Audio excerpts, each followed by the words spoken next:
10 août 2005. 6000 mètres d'altitude. La face glacée du Nanga Parbat, au Pakistan.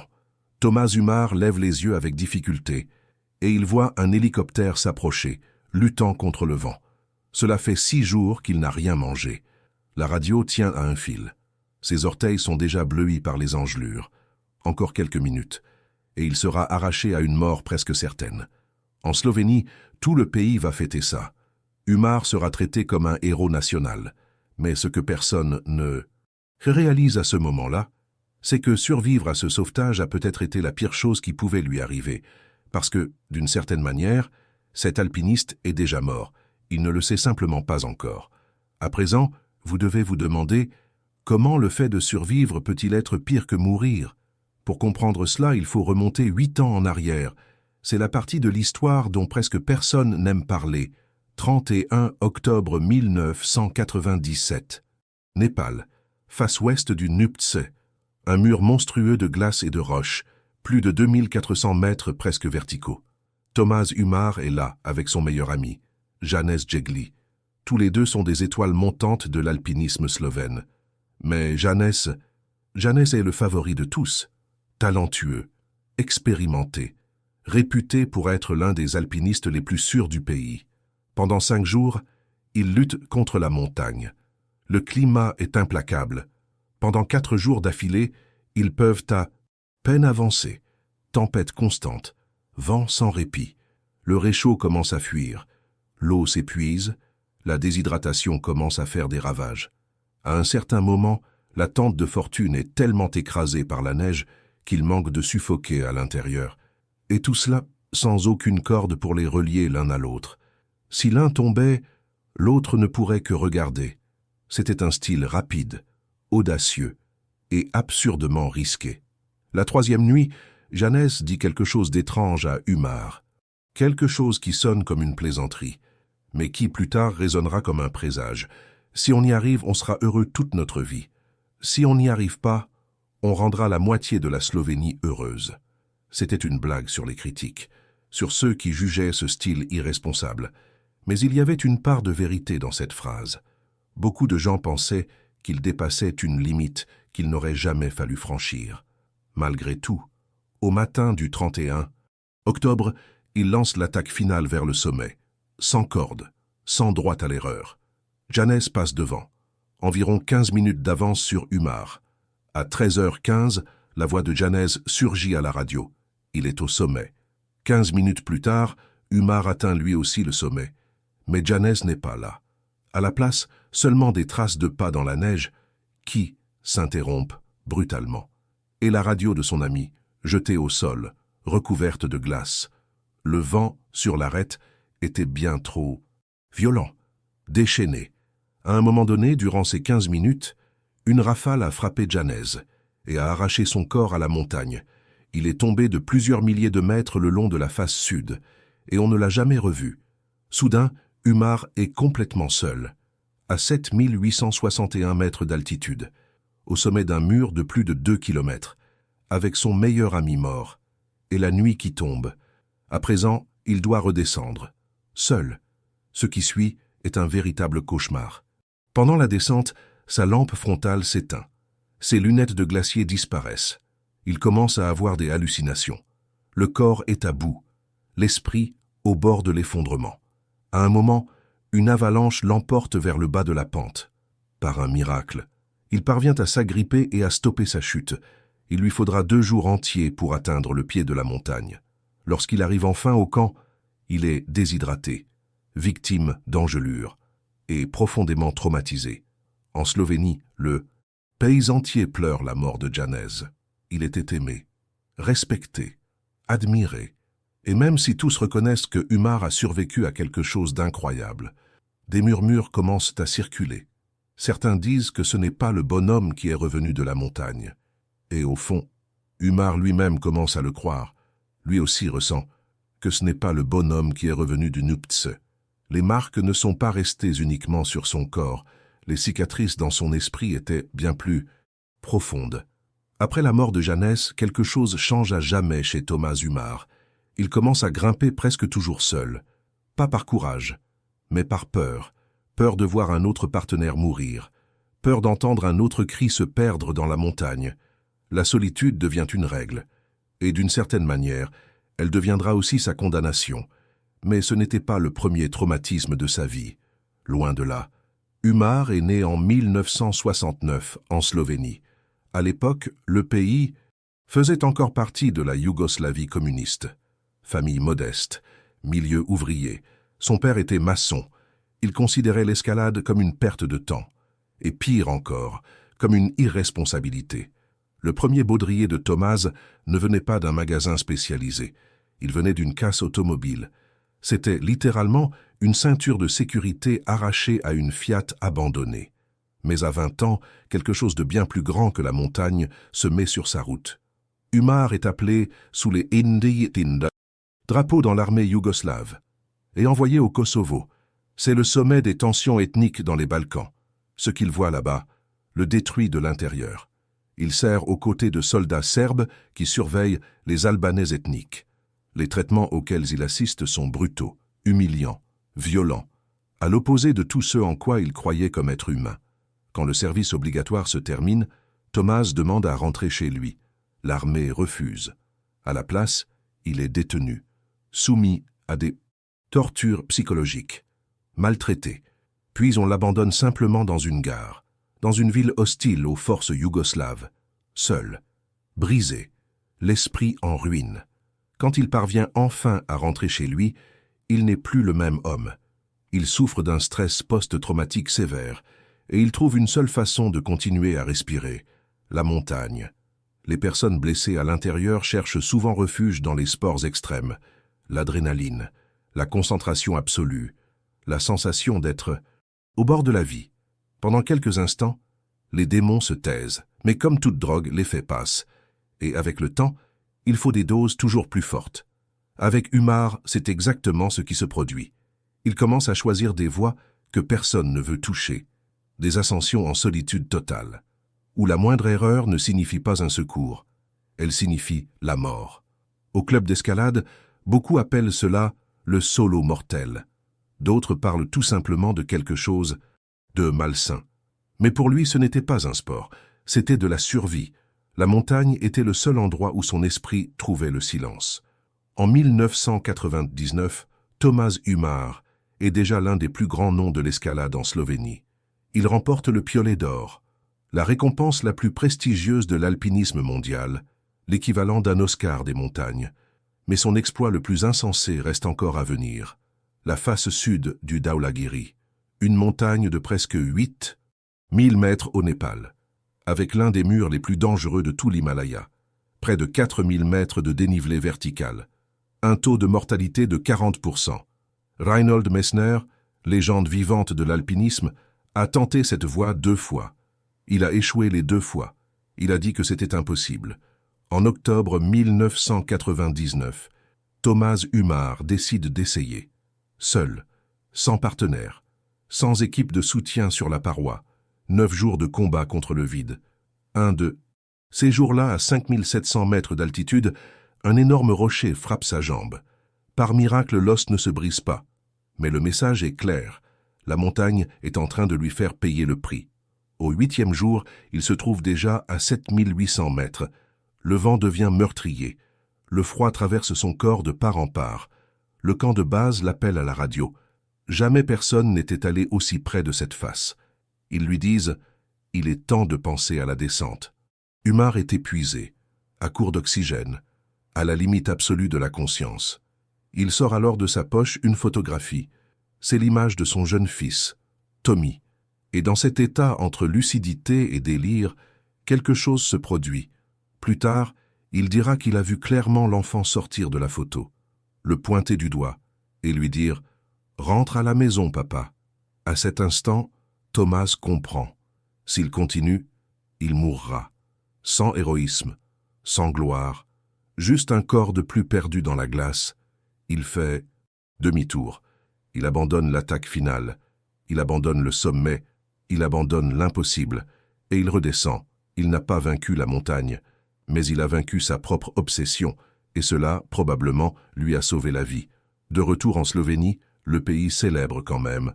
Reinhold Messner déclara qu'atteindre le sommet n'était qu'un détail au vu de ce que Thomas Umar avait accompli. Il affirma que cette tentative était l'ascension la plus importante de la décennie, et il ajouta sans hésiter « Thomas Umar était l'alpiniste le plus remarquable de sa génération, mais derrière les médailles, les applaudissements et les gros titres, les blessures qui le poussaient vers l'abîme restèrent ouvertes, et chaque nouvelle montagne ne faisait que l'éloigner un peu plus du chemin du retour. Il avait gravi cette paroi, seul, plus haut que ce que n'importe quel être humain croyait possible. Cela changea tout.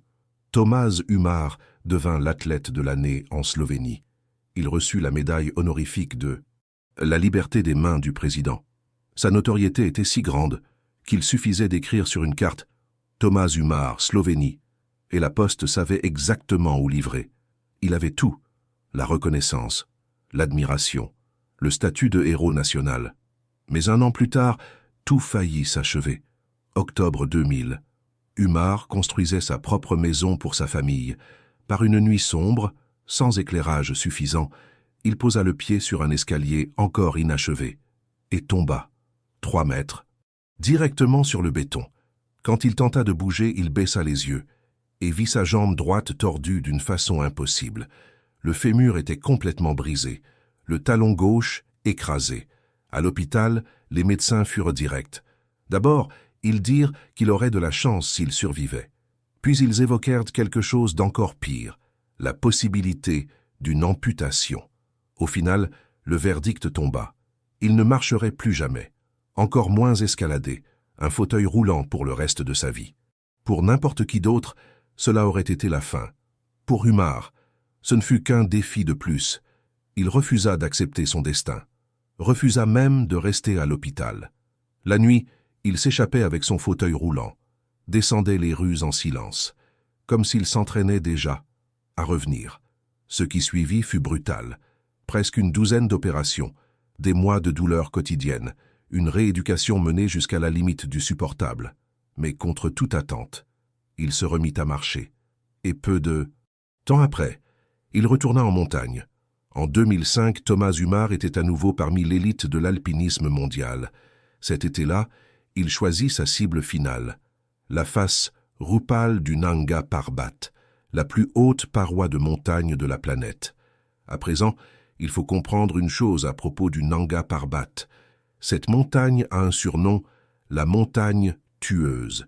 Et ce n'est pas un hasard. Avant la première ascension réussie, en 1953, 31 personnes moururent tentant l'ascension. 31. En 1934, une tempête tua 4 alpinistes allemands et 6 Sherpas. En 1937, une avalanche ensevelit vivants 18 Sherpas et 12 alpinistes. Un véritable cimetière de glace. Et la face Rupal que Umar avait choisi d'escalader était la pire de toutes. Un mur presque vertical de glace, de roches et de neige, avec plus de 4500 mètres de hauteur, l'une des ascensions les plus techniques et les plus mortelles de la planète. Le frère de Reinhold Messner y est mort, et Messner lui-même appelait le Nanga Parbat, la montagne du destin. Mais pour une raison étrange, Umar était confiant, trop confiant. Il emmena quelque chose d'inhabituel durant cette expédition. Une astrologue. Natasa avait voyagé depuis la Slovénie pour une seule chose, lire l'aura de la montagne, et dire qu'elle serait le moment spirituellement sûr pour l'ascension. Cela peut sembler étrange, mais pour Umar, c'était bien réel. Il croyait que les montagnes avaient une âme, et que s'il était spirituellement prêt, elles le protégeraient. Sa maison était remplie de cristaux, de statues bouddhistes, d'images de la Vierge Marie, de portraits de gourous indiens. Avant de grimper, il utilisait même un pendule pour aligner les chakras. Rien de tout cela n'était symbolique. Il y croyait vraiment. 1er août 2005. Les nuages se dissipent vers 3 heures de l'après-midi. Natasa rend son verdict. Le moment est venu. Thomas Umar commence l'ascension, seul. Les premiers jours, tout semble fonctionner. La progression est constante, le temps est acceptable. Jusqu'au 3 août, 6400 mètres d'altitude. Quelque chose se passe mal, terriblement mal. Umar entre dans ce qu'il décrira plus tard comme un labyrinthe de glace, une région de structure instable où toutes les directions mènent à l'impossible, ou à la mort. Alors, sans le moindre avertissement, le sol cède sous ses pieds. Il chute dans un gouffre de glace. Par un miracle, il parvient à stopper sa chute. Avec des mouvements lents, il construit une petite plateforme où il peut s'asseoir. Pendant 2 heures et demie, il cherche une issue. Il grimpe de quelques mètres, redescend. Teste une autre direction, rien ne fonctionne. La neige est bien trop instable. Chaque pas menace de provoquer un effondrement. Après avoir avancé de moins de 100 mètres, il renonce. La montagne a gagné cette bataille. Sans alternative, il passe la nuit dans ce trou de glace. Assis, recroquevillé, dans l'obscurité, à tenter de comprendre comment il en est arrivé là. Ce que Thomas Umar ne sait pas encore, c'est que ce trou étroit, glacé et silencieux va devenir sa maison. Pour les 6 jours suivants, au matin du 4 août, exactement à 6h46, la radio de Umar crépite enfin au camp de base. Sa voix est tendue, faible, prisonnière d'un écho de glace. Il ne peut pas monter. Il ne peut pas descendre. Il ne peut pas aller à droite. Seulement quelques mètres vers la gauche. Rien de plus. À 13h38, nouveau contact. Cette fois, la situation est encore pire. Un éboulement de pierres a frappé son bras et son cou. Du sang mêlé à la neige. Tout est détrempé. Il ressent de la douleur en permanence. Endormi ou éveillé. Et pour la première fois, sa voix n'essaie plus de paraître forte. Il a besoin d'une aide immédiate. Désespéré, il envoie même une demande, directe à l'ambassade de Slovénie. Un cri dans le noir, un dernier fil d'espoir. Et c'est à ce moment-là que cette histoire cesse d'être seulement un drame en montagne. Elle devient une crise internationale. Avant même que Umar parte pour le Pakistan, son équipe avait créé un site internet. L'idée était simple. Actualiser l'ascension pendant qu'elle se déroulait. Nous sommes en l'an 2005. Les diffusions en direct sont encore rares. Mais lorsque la nouvelle de l'emprisonnement de Umar se répand, le site s'effondre. Des mises à jour commencent à être publiées heure par heure. Ce qu'il a mangé, le niveau de batterie restant. Où en sont les plans de sauvetage? Tout en temps réel. Le trafic devient si énorme que les serveurs tombent. 7 nouveaux serveurs doivent être installés en urgence. En une seule semaine, 56 millions de connexions, un pays entier rivé aux écrans, télévisions allumées jour et nuit, ordinateurs rafraîchissant page après page, suivant minute par minute, la vie d'un homme piégé sur une montagne de l'autre côté du monde. La pression devient telle que même les présidents des 2 pays interviennent. Ce n'est plus seulement un sauvetage, c'est une fierté nationale, de la diplomatie, de la politique. Quelques heures plus tard, le ministre des Affaires étrangères de Slovénie parle déjà directement avec le gouvernement pakistanais. Le ministre de l'Intérieur du Pakistan mobilise l'armée, pendant que des spécialistes élaborent des plans dans des salles chauffées. Umar lutte pour ne pas mourir dans un trou de glace. Toutes les 5 minutes, des avalanches passent en rugissant à côté de lui, à gauche, à droite, comme des trains invisibles traversant la montagne. L'humidité frôle l'impossible. Entre 95 et 99%, rien ne sèche, ni le sac de couchage, ni les vêtements, ni le matériel. La température oscille entre moins 10 et moins 7 degrés, mais le vent transforme cela en quelque chose de bien pire. Pour survivre, Umar doit improviser comme jamais auparavant. Il sèche ses chaussettes en les glissant sous ses aisselles et en soufflant dedans pendant de longues minutes. Quand son sac à dos se déchire, il le recoute avec un couteau, du fil et ses propres dents. Pour économiser son énergie, il ralentit son rythme cardiaque grâce à la méditation. Il contrôle chaque respiration. Il entre dans ce qu'il appelle un état spécial, une façon pour l'esprit de faire face à la terreur absolue. Au 4e jour, ses orteils deviennent violets.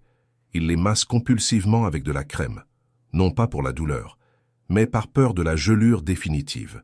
Pour dormir, il creuse un tunnel de neige en forme de U. Il s'allonge la tête en bas. Ainsi, il peut utiliser ses coudes pour repousser la neige à chaque fois qu'une avalanche l'ensevelit. Et cela arrive, plusieurs fois par nuit. Sa nourriture est presque inexistante.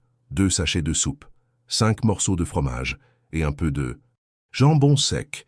Pour la radio, il ne lui reste plus que 4 piles. Le 7 août, d'une voix faible et brisée, Thomas Umar transmet « Ma 5e nuit dans ce piège glacé a été insupportable. Si le temps reste ainsi, je ne tiendrai pas beaucoup plus longtemps. » Il est difficile d'imaginer ce qui se passait dans son esprit. Chaque respiration pouvait être la dernière. Chaque bruit de la montagne sonnait comme une condamnation. Et la question était toujours la même. Quelqu'un arrivera-t-il à temps? Mais les secours étaient en route. L'armée du Pakistan avait un plan possible, mais absurdement risqué. Les premiers jours, la météo rendait toute tentative de sauvetage suicidaire. Tempête violente, nuages épais recouvrant toute la montagne. Puis, le 9 août, enfin, une petite accalmie. 2 hélicoptères sont envoyés dans la zone, des modèles conçus pour voler en très haute altitude. Malgré tout, opérer là-haut revenait à voler à la limite de l'impossible. Les appareils sont pratiquement vidés. On retire tout ce qui n'est pas essentiel, chaque gramme compte. Ce jour-là même, la première tentative de sauvetage est lancée. Mais la montagne n'avait pas encore cédé. Un brouillard dense recouvrait toute la paroi. Umar entend les hélicoptères. Le bruit lointain des rotors, mais il ne peut pas les voir. Les pilotes s'approchent suffisamment pour le localiser. Ils font les calculs en vol. Oui, c'est possible, mais seulement avec 3 choses réunies en même temps. Une météo parfaite, une synchronisation absolue et une exécution impeccable. La moindre erreur signifiait la mort. Une seule erreur, et tous mourraient.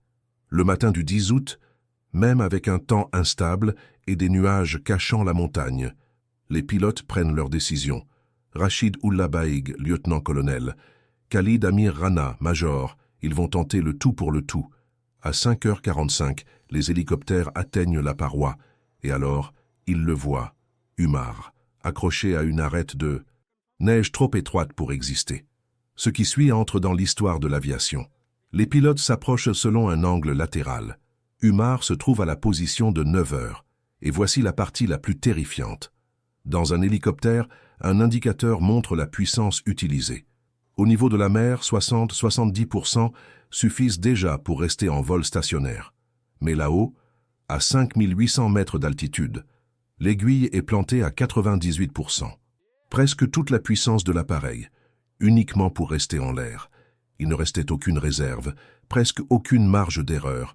Les pales du rotor tournaient à quelques centimètres de la paroi rocheuse. Une rafale de vent au mauvais angle. Une seconde de retard dans les commandes. Et tout se serait terminé là. Ils lancent une corde munie de nœuds. Un siège improvisé. Umar tend le bras. Il parvient à l'attraper. Mais alors, tout bascule. Au milieu du chaos, il oublie de détacher sa propre ancre. Elle est toujours fixée à la broche à glace plantée dans la montagne. Quand l'hélicoptère tente de monter, la corde se tend entre le ciel et la roche. L'appareil donne un violent coup de côté, directement vers la paroi. Les pilotes luttent contre les commandes. Les pales frôlent dangereusement la roche. Depuis le camp de base, tout le monde regarde, pétrifié. Pendant un instant interminable, on croit que l'hélicoptère va s'écraser contre la montagne, avec Umar encore suspendu. Puis, l'ancre se détache. L'hélicoptère recule brutalement, s'éloigne de la paroi. L'habileté des pilotes les maintient en vie. Et pendant environ 10 minutes, Umar reste suspendu à une corde sous l'hélicoptère pendant qu'il redescende lentement vers le camp de base. Lorsqu'ils se posent enfin, les médecins se précipitent vers lui, légère brûlure de froid aux mains, aux jambes, épuisement extrême. Il ne s'alimentait presque plus depuis des jours, mais il est vivant, sans blessure grave. Moins, pas de nouvelles. En Slovénie, le pays entier entre en extase. Une explosion de célébration. Les pilotes pakistanais reçoivent la plus haute décoration militaire du pays pour leur bravoure. Certains vont jusqu'à dire que Umar devrait se présenter à la présidence. Il gagnerait probablement. Reinhold Messner déclare « Thomas Umar est l'un des alpinistes les plus résistants de tous les temps. Et il connaîtra encore le succès. Pour beaucoup, c'est un miracle. Mais tout le monde ne le voit pas ainsi. Au sein de la communauté internationale de l'alpinisme, les réactions sont différentes. Un célèbre alpiniste américain écrit « Désormais, n'importe quel imprudent mal préparé pourra simplement allumer la radio, demander de l'aide et attendre que la cavalerie arrive. » D'autres vont encore plus loin. Ils disent que Thomas Umar n'était pas un visionnaire, mais un opportuniste, un homme qui confondait l'ambition avec le bon sens. Un mois plus tard, 2 alpinistes américains, Steve House et Vince Anderson, grimpant la même face Rupal, sans médiatisation, sans site, sans sauvetage, une ascension propre, rapide, silencieuse. Pour beaucoup, cela fit passer le drame de Umar pour un spectacle, un cirque. Les critiques le frappent de plein fouet. Il les ressent profondément. Mais contrairement à ce que beaucoup attendaient, il ne ralentit pas. Il ne devient pas plus prudent. Il change seulement de stratégie. Umar ne cesse pas de prendre des risques extrêmes. Il cesse simplement de les rendre publics. En 2007, par exemple, il réalise la première ascension solitaire de la face sud de l'Annapurna, l'une des parois les plus dangereuses de la planète. Seul, en silence, sans public, sans applaudissements. Mais malgré tout, toujours plus près de la limite. Et cette fois, presque personne ne le sait. Le monde ne l'apprend que lorsqu'il est déjà au sommet. Sans presse, sans site, sans couverture en direct. Thomas Umar n'avait pas appris à devenir plus prudent. Il avait seulement appris à devenir plus discret. En novembre 2009, il arrive au Népal presque en silence. Fidèle à son nouveau style, très peu de personnes savent qu'il est là. L'objectif est clair. La face sud du Langtang Lirung, l'une des voies les plus dangereuses de toute la région. Il ira seul, sans partenaire, sans Sherpa, juste Umar et la montagne. Peut-être que vous n'avez jamais entendu parler de ce sommet. Ce n'est pas l'Everest. Il ne figure même pas parmi les 50 plus hauts du monde. Il culmine à 7227 mètres. Mais les chiffres racontent une autre histoire. Sur 51 tentatives d'ascension, seuls 14 ont réussi. 27% de réussite. 16 alpinistes y sont morts. 13 ensevelis par des avalanches. Et la face sud que Umar voulait escalader n'avait pas été vaincue depuis 1995. Le plan était simple. Escalade en style alpin, rapide, léger, peu de matériel. Des bivouacs le long de l'itinéraire, sommet, descente, et prouver à lui-même et au monde qu'il était encore l'un des plus grands alpinistes vivants, mais désormais sans le cirque, sans le bruit, sans les projecteurs. Le 5 novembre 2009, Thomas Umar quitte le camp de base et commence à monter. En bas, il ne reste qu'une seule personne, son cuisinier et opérateur radio, Jagat Limbu. Pendant 2 jours, la progression est constante. Le 7 novembre, Umar atteint 6096 mètres. Il installe un bivouac sur une arête exposée. Tout semble sous contrôle. L'ascension est dure, mais possible. Le temps, bien qu'instable, reste encore favorable. Puis arrive le 9 novembre. À environ 6310 mètres d'altitude, Umar prend une décision. Il appelle Jagat à la radio et dit simplement « Je suis ici. Ça ne passe plus, je redescends ». Il avait reconnu les signes, le temps qui change, le terrain qui devient plus dangereux, le risque qui augmente. Comme il l'avait fait au Dhaulagiri des années plus tôt. Il faisait la bonne chose, il redescendait. Mais quelque chose se produit pendant cette descente. Personne ne sait exactement quand. Tout ce que l'on sait, c'est que plus tard ce même jour, la radio se remet à grésiller. Et la voix de Umar glace le sang de Jagat. Il a eu un accident. Jambe cassée, côte fracturée, lésion de la colonne vertébrale.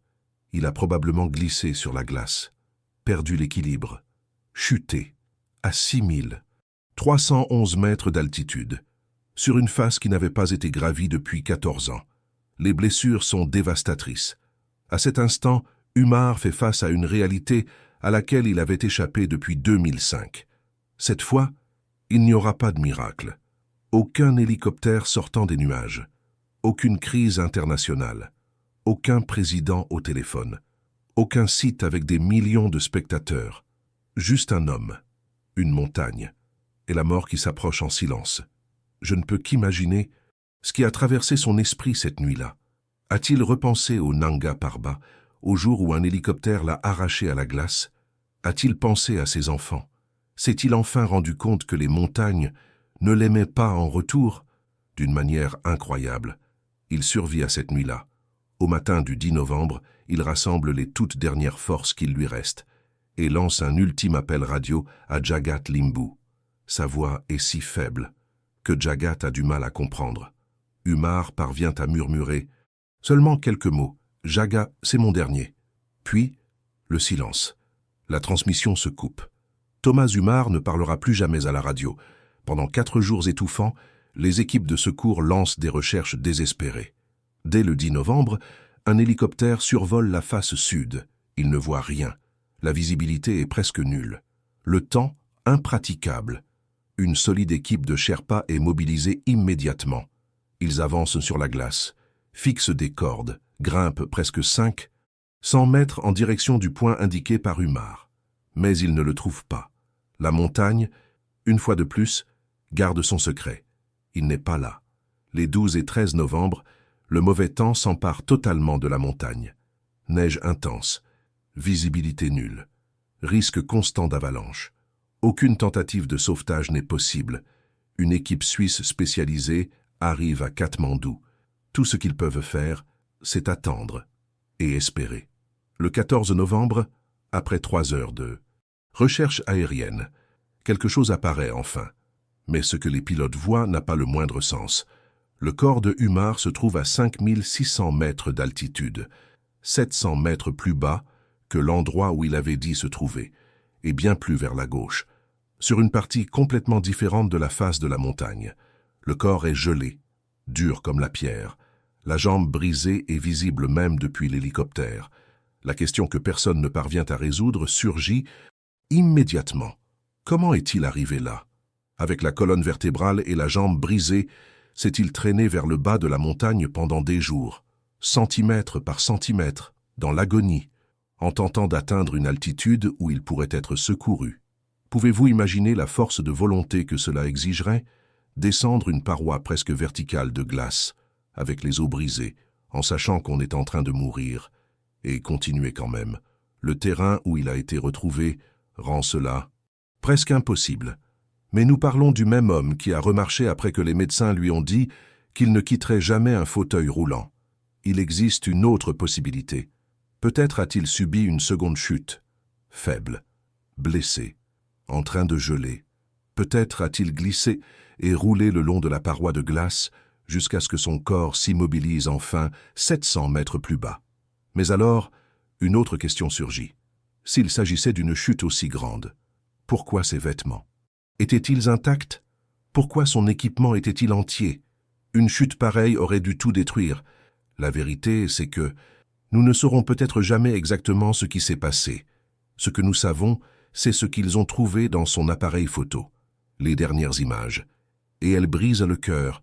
Les photos montraient la vue vers le haut, en direction du sommet qu'il essayait encore d'atteindre, et la vue vers le bas, en direction du camp de base qu'il ne reverrait jamais, même à la fin, même blessé, même en sachant qu'il était en train de mourir. Umar regardait encore dans les 2 directions, face à un choix, et à l'endroit où son corps a été retrouvé, tout indique qu'il tentait de redescendre. Il essayait de survivre, il essayait de rentrer chez lui. Mais cette fois, les montagnes auxquelles il croyait ne l'ont pas laissé partir. Je pense au garçon qui a survécu au Kosovo et est rentré chez lui traumatisé, à l'homme qui a vu son meilleur ami être arraché du sommet, par une rafale de vent, et qui est redescendu seul au milieu des hallucinations, à l'homme qui est tombé de 3 mètres sur le béton et à qui l'on a dit qu'il ne marcherait plus jamais, mais qui a marché, à l'homme qui est resté coincé 6 jours à 5800 mètres et qui a été sauvé lors de l'un des secours les plus improbables jamais réalisés. Et je me demande si, peut-être, chaque survie n'a pas nourri une croyance dangereuse, consciente ou non, la croyance qu'il était protégé, que l'univers finirait toujours par arranger les choses, que les montagnes le favoriseraient, qu'il pouvait continuer à repousser les limites parce qu'il serait toujours sauvé à la fin. Il existe une ligne très fine entre la détermination et la compulsion, entre le courage et l'imprudence, entre dépasser ses limites et simplement les ignorer. L'histoire de Thomas Umar fait réfléchir à ceci. Parfois, survivre à la mort ne nous sauve pas. Cela ne fait que repousser l'inévitable, tout en nous, convainquant que nous sommes invincibles. Thomas est mort dans le seul endroit où il trouvait un peu de paix depuis le Kosovo, Et, même si sa mort est tragique, il y a quelque chose de profondément humain dans son histoire. Un homme fuyant ses propres démons, dans les lieux les plus extrêmes de la terre, trouvant dans ce même monde vertical à la fois la rédemption et la destruction. Merci beaucoup d'être allé jusqu'au bout.